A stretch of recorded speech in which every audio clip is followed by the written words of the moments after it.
Hello, welcome back to Hazel Jane Tarot, and I'm here today with a hashtag response to Toadstool Tarot, and this is major favourites, hashtag major favourites. So this is going through the major arcana and showing your favourites from your decks.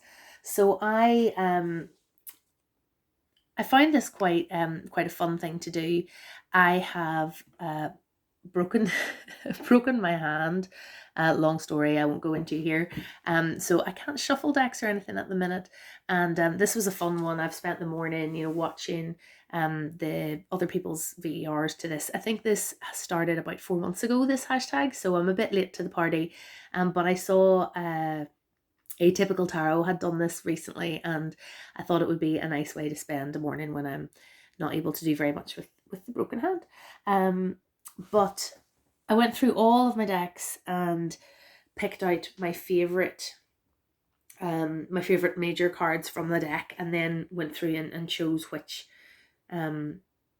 version of the, say, maybe 3 or 4 of the same card that I picked were my favorite. And sometimes I really did struggle to pick a favorite. So anyway, without further ado, let's have a look at them. So this is the one I chose for the full.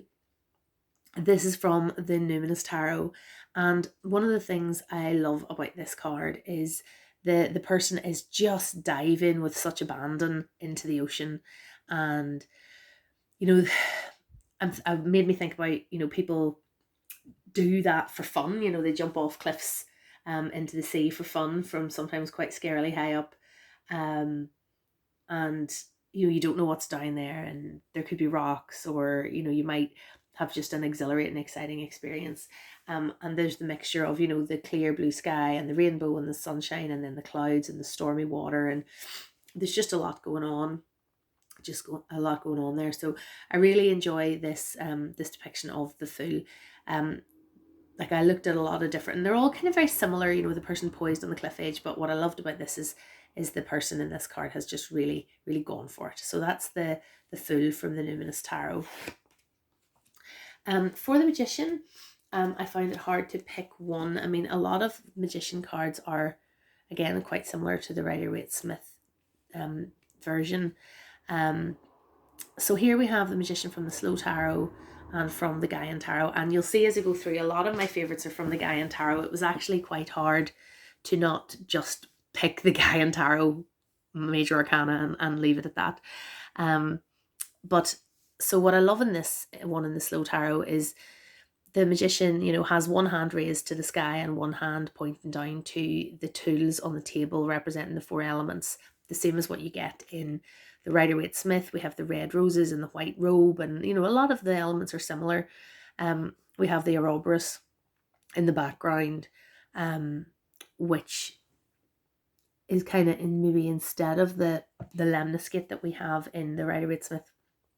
But the thing that I love here, well, apart from that it's a female magician as well, is that the crackling power coming down here into her hand, that she's then directing down to earth, that she really is harnessing power of the universe to achieve what she wants to achieve. So I really, really like that depiction. The Gaian Tarot depiction is a little bit different. We still have the 4 elements represented here on this little altar. We have the lemniscate at the top there. We have this gorgeous gorgeous man drumming, and we like the handprints in the background, maybe connection to ancestors, and to ancestral power. And there's this idea of ceremonial drumming and creating power in that way. And I love the way he's kind of surrounded by light, that he's channeling this power. So they're quite different. I mean, the Gaian Tarot depiction is a bit more spiritual perhaps for the Magician, but they're both depictions that I really love. I can't believe I've been talking for nearly 5 minutes and we've only done 2 cards. For the High Priestess, once again, we have the Gaian Tarot. And what I'm noticing is a lot with my favourites, they're very close to the Rider-Waite-Smith depictions, to Pamela Colman Smith's art. well, I'm not a massive fan of that style visually, but the actual symbolic elements are very often all present in the versions of that card that I like. So here, for example, in the High Priestess, we have the water, we have the veil, we have the black and white pillars, but they're in her clothing. The wisdom represented by the salmon and the owl. One thing I love here in this card is you can see the face is half young, so you have the maiden and the crone together, and the statue there on the plinth, that is a goddess statue from Malta. So I really like that, connection with the divine feminine energy. And this one from the Moonchild Tarot, I was actually surprised to find myself picking one from the Moonchild because it's a deck I find quite difficult to read with. But again, here we have all the elements, her feet in the water and the book at her feet and the black and white pillars and the moon and the veil behind. And she seems very powerful, the way she's looking directly into the camera. So I quite like the kind of challenging, powerful aspect of the High Priestess in this image. So that's the High Priestess. There are some cards that I just really did find it hard to pick a favourite, and then others were, there wasn't really one of the card of that major that I particularly liked that much. And this, the Empress, was one that I found it hard to pick one because I like so many. I narrowed it down to these three, and then I find that they're actually all really, really similar to each other. So you see these Empress depictions, they're all of a pregnant woman, and they all have a lot of abundance in the kind of sense of a harvest, of the abundance of nature. So I think probably, if I had to pick one, I mean, I really do love the Gaian Tarot. Again, the Empress in the Gaian Tarot is called the Gardener, and it's really gorgeous.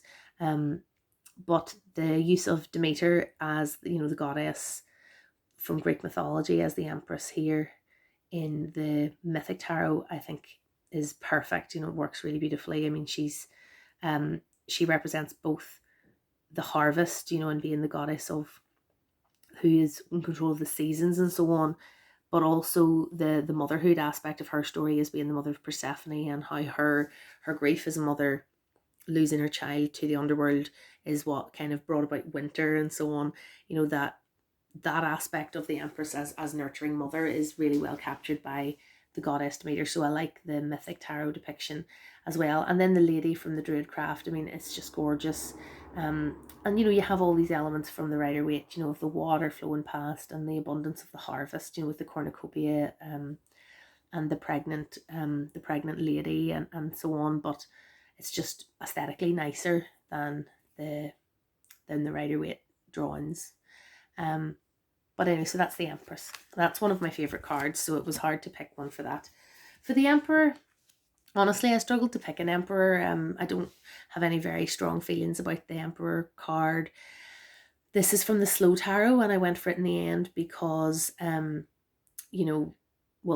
just aesthetically I quite like it. The colours are there, the dark reds and oranges, and then we have the kind of rigidity of the stone, reflected in the city below that seems to be carved out of rock, and a lot of the symbolism, like in his chain around his neck and the ram here and so on, or kind of reflects the symbolism that you get in in Pamela Coleman Smith's drawings, but just in a slightly more appealing to me way visually. But so that's the Emperor I chose, but I don't have any particularly strong feelings about the Emperor card.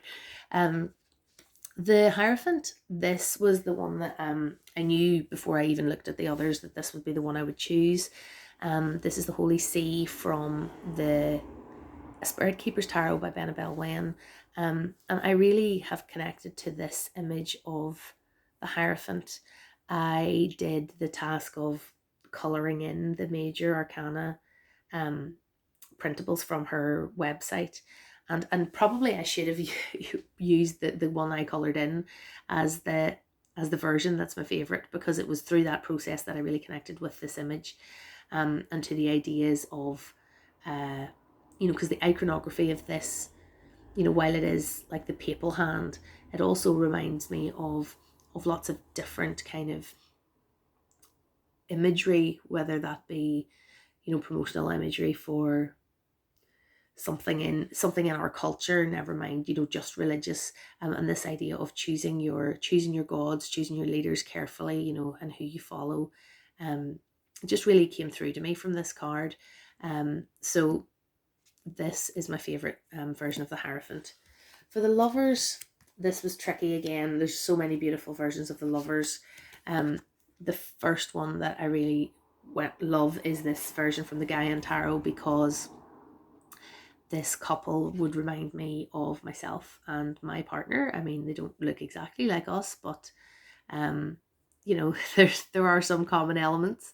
So that is one of my favorite versions of the Lovers, because, you know, everybody enjoys representation where they feel they can see themselves, and that is one of the things that I love about this card. This version of the Lovers from the Morgan Greer I really like, simply because that guy is very hot. A very superficial reason, but it's one of my favorite Lovers cards.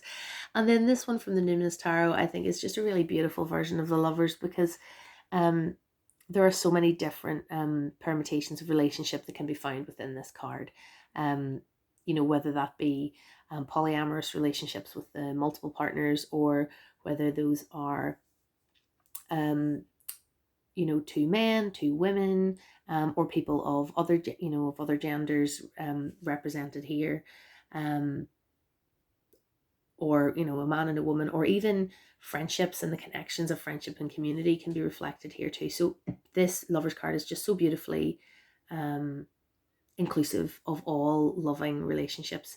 It really is one of my favorites, and I had to include it as well. The Chariot, I went for this one from This Might Hurt Tarot. What I really like here is the black and the white of, you know, the two motorbikes reflecting the Rider-Waite-Smith, but and I was very torn between this and the Druidcraft Chariot, which shows you know, the woman controlling the chariot with the black and the white horse, but she's using reins to control the horses in that image. And in the end, I decided I prefer this one, because it reflects that idea of the chariot, of taking two opposing forces and controlling them through your will. And so I went for this one. Plus, I love the modern vibes of it as well. And yeah, I just really enjoy that card. For Strength, this was another one that I didn't really have a strong, you know, range of favorites for this, and this was the one that really stood out for me the most. That this is Strength from the Spirit Within Tarot, and I just really like the fact that the person here is staring the beast in the face. You know, this idea of whether it's an inner challenge of the strength to face the beast within, and to kind of gain mastery over that aspect of the self internally, or whether it's like looking at really facing a challenge in your life, and, you know, facing that challenge with strength and fortitude. Like, I think that both aspects and interpretations of that come across really well in this card. So I really like that Strength from the Spirit Within Tarot. For the Hermit, we're back to the Gaian Tarot. It's really beautiful depiction. You know, I looked at lots of different hermits that are lovely, but this one just, you know, it's both aesthetically beautiful and has the symbolism, you know, of the person who've taken themselves away into nature. They are, you know, they have the lantern, and there's other depictions of wisdom like the owl. There's a sense of sacred space being created, and, you know, this idea of going within with the journal is depicted really well. So I love that version of the Hermit. My favourite for the Wheel of Fortune, I've gone for the Morgan Greer Tarot. I just really enjoy this sort of Monty Python-esque Wheel of Fortune with the huge hand of, you know, the hand of God controlling the wheel, and the people on top are really enjoying their prosperity, but whoop, you're going to fall off in a moment, you know. So this idea that this too shall pass, whether it's good or bad, the wheel keeps turning, is just communicated really really well here, and it's kind of lighthearted as well as having that serious message. So that's the Morgan Greer. For Justice, there were a few depictions that I really liked, but again, I've gone for the Gaian Tarot.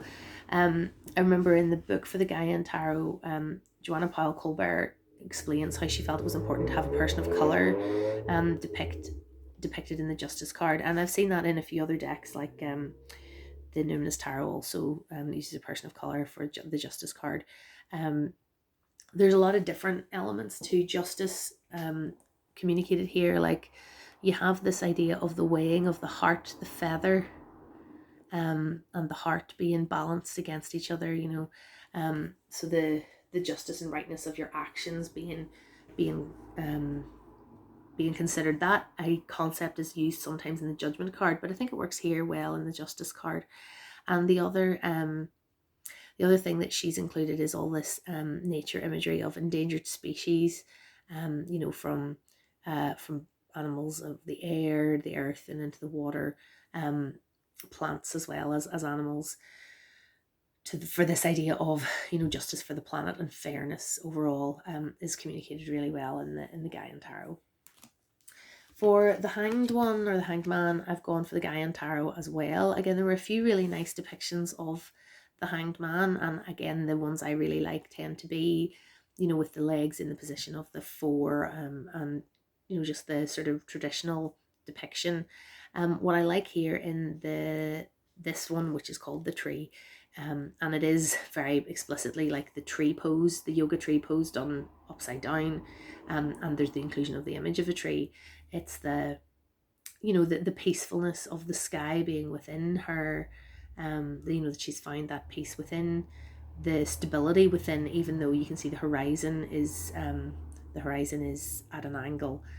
So this idea of a new perspective and being able to find peace within trying circumstances, whatever they may be. So I need to be channeling my my Hanged One powers while I'm trying to get used to this cast and the itchiness underneath.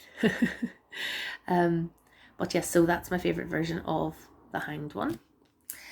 For Death, I struggled to pick a death that I liked. There wasn't really a death card that I especially liked, and I kept coming back to the symbolism of the Rider-Waite-Smith.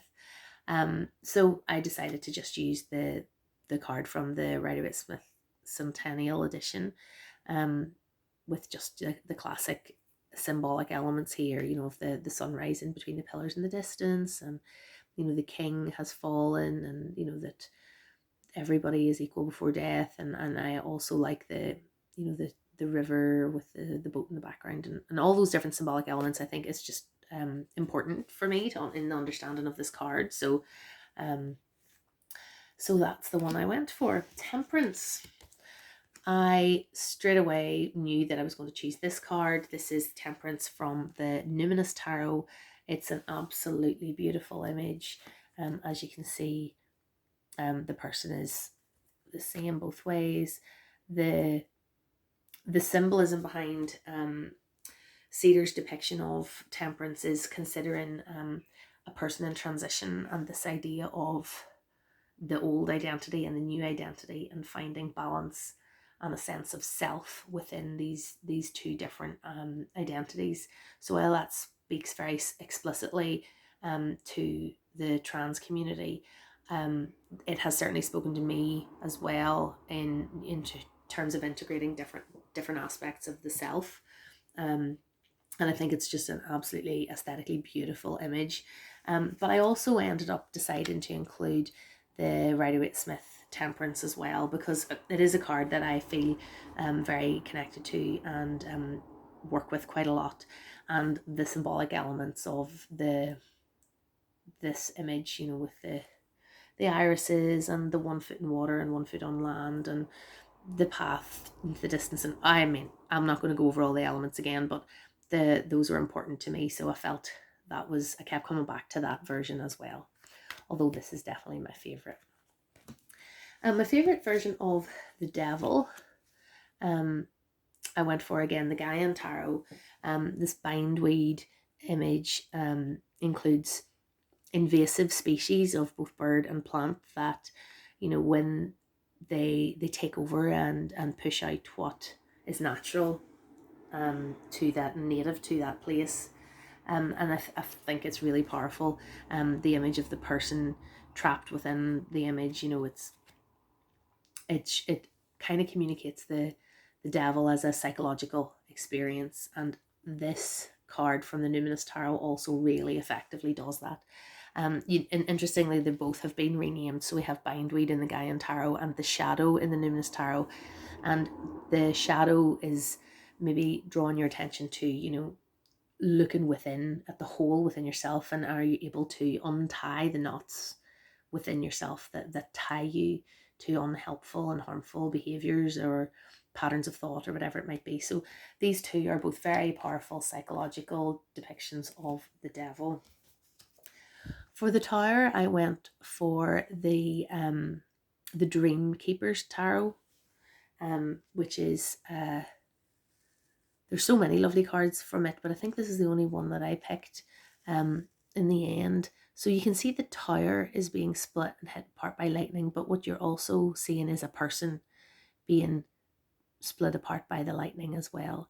So we have the kind of traditional elements of the two little people falling down from the tower, but you also have the person themselves being split apart. And I just think that's a really powerful depiction of the tower.